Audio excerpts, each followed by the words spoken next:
Dan kalau untuk menurut aku pribadi, usaha sablon digital khususnya aparel sendiri itu adalah usaha yang fleksibel. Kenapa bisa dibilang fleksibel? Halo semuanya, balik lagi di Rhino Talk. Dan ini adalah video pertama Rhino Talk di tahun 2022. Sebelumnya aku mau ngucapin selamat tahun baru 2022.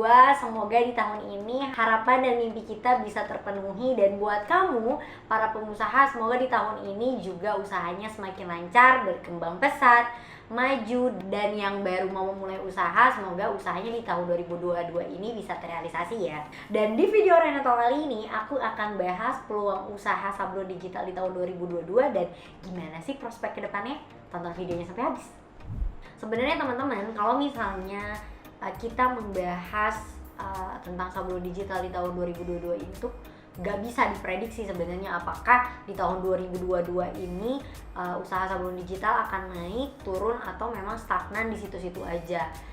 Contoh misalnya kita flashback nih ya sedikit ke tahun 2021. Di tahun 2020 akhir hingga tahun 2021 pertengahan itu usaha sablon digital tuh lagi naik-naiknya banget. Tiba-tiba terhenti karena adanya PPKM darurat di pertengahan tahun 2021 yang bisa dibilang PPKM darurat ini berjalan kurang lebih 3 bulan ya kan. Perekonomian khususnya di industri sablon itu tuh sedikit menurun. Dan alhamdulillahnya lagi di akhir tahun sekitar bulan November dan Desember itu tuh udah mulai naik lagi usaha sablon digital ini. Jadi sebenarnya kalau misalnya untuk diprediksi usaha sablon digital ini nggak bisa diprediksi.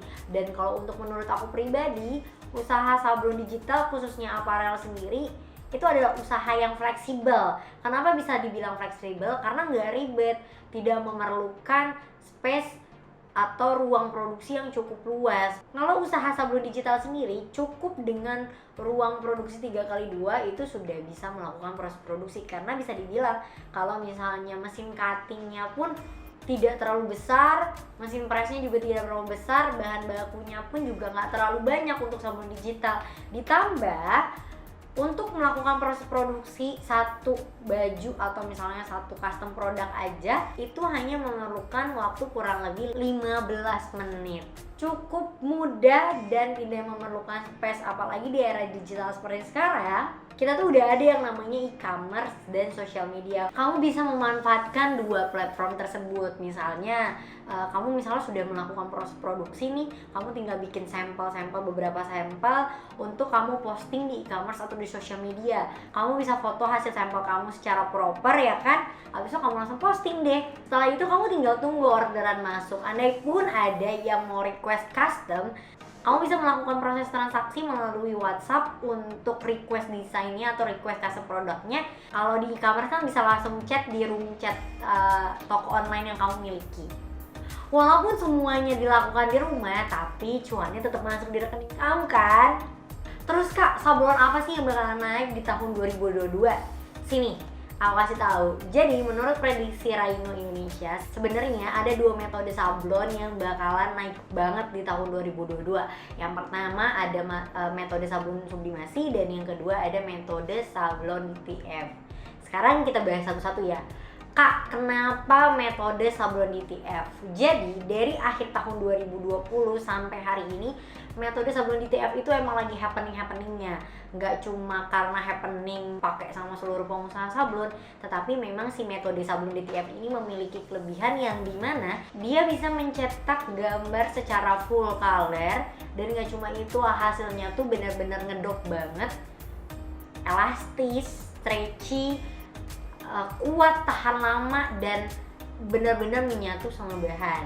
Dan karena metode sablon DTF ini memang lagi happeningnya, itu kenapa Rhinotech mengeluarkan dua jenis mesin DTF sekaligus dalam kurun waktu yang gak terlalu lama. Yang pertama ada mesin Rhinotech DTF yang large format dengan area cetak 60 cm, dan yang satu lagi ada Rhinotech DTF A3 yang dimana area cetaknya itu hanya 30 cm yang ukurannya memang lebih mini dibandingkan mesin DTF yang large format. Dan selanjutnya ada metode sablon sublimasi. Pasti bertanya-tanya, kak kenapa harus sublimasi, emang kenapa sih, alasannya apa? Jadi gini loh teman-teman semuanya, sebenarnya dari sebelum pandemi itu memang ada satu kegiatan yang banyak banget dilakukan oleh masyarakat Indonesia. Kayaknya nggak cuma masyarakat Indonesia tapi masyarakat luar pun, ya itu adalah aktivitas olahraga di luar rumah. Karena semenjak pandemi semua olahraga dilakukan di dalam rumah. Karena pandemi di Indonesia sudah mulai menurun dan banyak cabang-cabang olahraga di Indonesia pun sudah mulai naik kembali seperti sepak bola, bulu tangkis, basket, golf, dan masih banyak lainnya. Itu membuat usaha custom jersey atau usaha jersey itu naik lagi, yang dimana usaha baju olahraga ini menggunakan metode sablon sublimasi. Jadi itu kenapa metode sablon DTF dan sublimasi akan naik di tahun 2002 ini. Nah itu dia teman-teman, usaha sabun digital apa dan prediksi metode sabun digital apa sih yang bakalan naik di tahun 2022 ini. Tapi yang harus aku reminder sama teman-teman ya, yang tadi itu baru prediksi dari Rhino Indonesia. Jadi itu tuh bisa salah ataupun bisa benar. Tapi harapan besar aku dan semuanya insya Allah semoga di tahun ini semua usaha dari teman-teman, mau itu usaha apapun, bisa terus berkembang dan akan menjadi lebih baik lagi ya di tahun ini pastinya. Dan buat teman-teman yang masih ada pertanyaan seputar topik yang tadi aku bahas, teman-teman bisa langsung aja tanyain di kolom komentar di postingan ini, atau bisa langsung aja DM Instagram, atau bisa juga ngubungin Rhinocat kita. Jadi sampai ketemu di video Rhinotalk selanjutnya ya. Dadah, Happy New Year!